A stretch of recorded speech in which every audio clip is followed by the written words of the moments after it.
Hello there, yep, it's the great and glorious NickDutch here yet again. Just want to talk to you a little bit more about the previous video I did about the NickDutchian 10 Commandments, because I feel there's been some misunderstanding. So let's just run through it from the top, okay? The first one, you shall not take yourself too seriously. Now, the whole rationale behind that is because the vast majority of religions out there tend to deal in absolutes. They tend to say this is right, this is wrong, and as a result, everything is very serious, everything is very monochrome, everything is very stringent. So to have a spiritual path or an identity even which doesn't actually do that, but actually encourages lightheartedness, which encourages a sense of humour, and basically just taking a relaxed outlook on life, is actually a breath of fresh air. So that's the most important one, and it's the first one for a very good reason, because all the rest of them basically follow on from that. So let's just have a quick look. Number 2, you may believe whatever you wish. Alright, now, it doesn't really matter what your theology is, what your religiosity is. Obviously I've got a different set of ideas for magic than I have done for the religious aspects of this. So long as you don't enforce your beliefs, no matter what they are, on anybody else, and it doesn't become pathogenic. So if your beliefs become sufficient to negatively affect your character, then you may have to work upon them. But of course, it doesn't matter what religion you are, be you Islamic, Jewish, pagan, Christian, Hindu, Sikh, anything, or any different variety or denomination of any religion worldwide, you can still be and call yourself a Dutchian, so long as you still follow essentially these rules, because these rules are essentially guidelines, and no one will be able to fulfill them 110% accurately. Number 3, you should have fun in whatever means you see fit. Well, that stands to reason, because life without pleasure is completely and utterly meaningless. But not to excess, so you can still do whatever you want, you know. If you drink, you can do that, but not to excess. It sort of makes sense. You know, whatever you do, carry on with it. Not to the point of getting in anyone else's way, so that's very similar to the John Stuart Mill's idea of positive and negative freedom, so make sure you show respect for other people. Again, quite straightforward. And not to the point of undermining your responsibilities to your survival. Because all of these ideas are about 3 things. It's about safety, sanity, and survival. So if you're searching for pleasure interferes with your ability to look after yourself, then it's going to be negative to you and you can't carry on doing that. Number 4, if there is something you're doing that is getting in other people's ways or becoming excessive, interfering with anyone's life or to the point of undermining your responsibilities, namely to your safety, sanity and survival, you are to either stop doing it or to help getting stopped doing it, and have as your goal to stop doing it in essentially a timely manner. So that is essentially the same idea as having New Year's resolutions, but you can have them whenever you want and you can fit it into your life as you see fit. Again, very rational. Number 5. Being human, you probably don't think very clearly, because none of us do. We're all limited by, you know, our nutrition, our diet, quantity of exercise, how hard we work, our background, our personal history. So strive to improve your thought processes.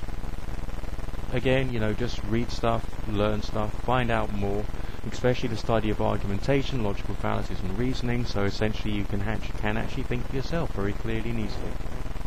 You shall try and have a balanced life and get a good diet, quite commonsensical, a good night's sleep and a good intellectual intake of ideas. And this is the interesting bit, okay? Except when you are under time, energy or money constraints, thus making sure you're still looking after your survival and your health and your sanity, you're keeping yourself safe. Or you just don't want to. That means you're free to say no, not for the moment, because I just can't deal with it, can't handle it, or whatever. Again, quite simple, quite straightforward, not something to worry about too much. But number 7, don't make a habit of just not wanting to, as mentioned above. So you can't stay in that blissful state of I don't want to forever. But essentially the idea of I don't want to forever can actually be applied to some of these things, so long as you bear in mind number 7. Alright? But bearing in mind all of these rules, number 1 is most important. You shall not take yourself too seriously.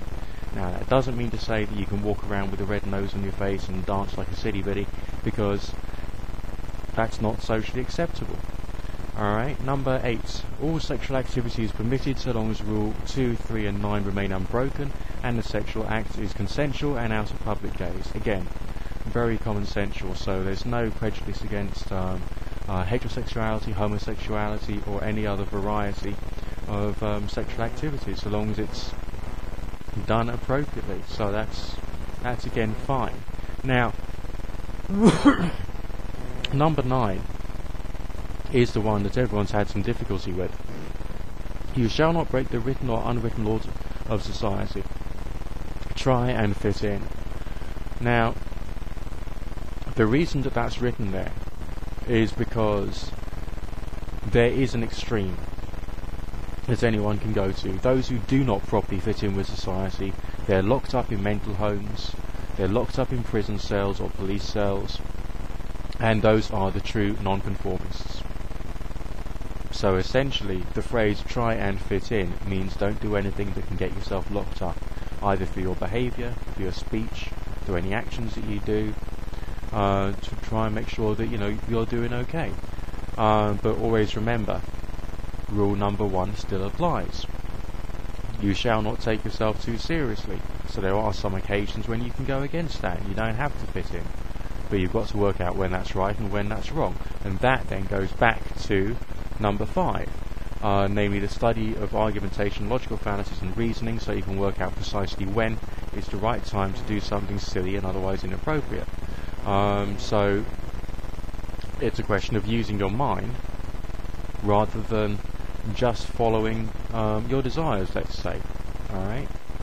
And number 10, all religious, spiritual and occult techniques are permitted, and that's fine. And even that means if you are an atheist or agnostic, you can do whatever it is an atheist or agnostic does. So long as you don't break rule number 2, which is, of course, you can believe whatever you want, so long as you don't enforce your beliefs on others, and it does not become pathogenic.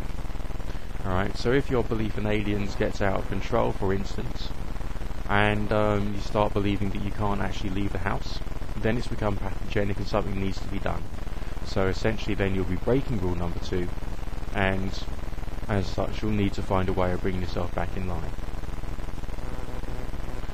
Alright, now then it says again on number 10, belief in a higher power will probably help to keep you sane anyway.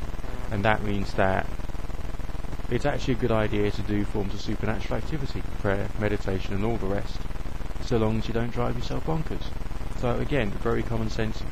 But remember, again, with rule number 9, when it says try and fit in, that essentially means don't do anything or get yourself locked up.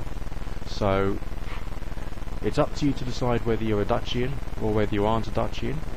However, this does seem to be, by my estimation, a short summary. Obviously it's not a very in-depth description of the way of life, but it's a good summary of how to live a reasoned and rational life. Remember, it's all about keeping yourself safe, keeping yourself sane, and focusing on your survival, and not letting anything get in the way of that.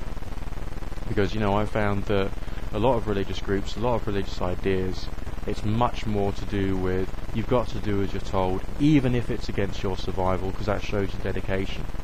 The way that you show your dedication in Dutchianism is essentially just to do what's right, or do the next right thing, and just incorporate a bit of thought into what you're doing. Alright, but you can be of any religion and still be a Dutchian, you can be of no religion and still be a Dutchian, and this can be treated as a good quality spiritual path. Alright, so anyway, that's me signing off for the moment. Great and glorious Nick Dutch. Speak to you again soon. Good fortune and God bless.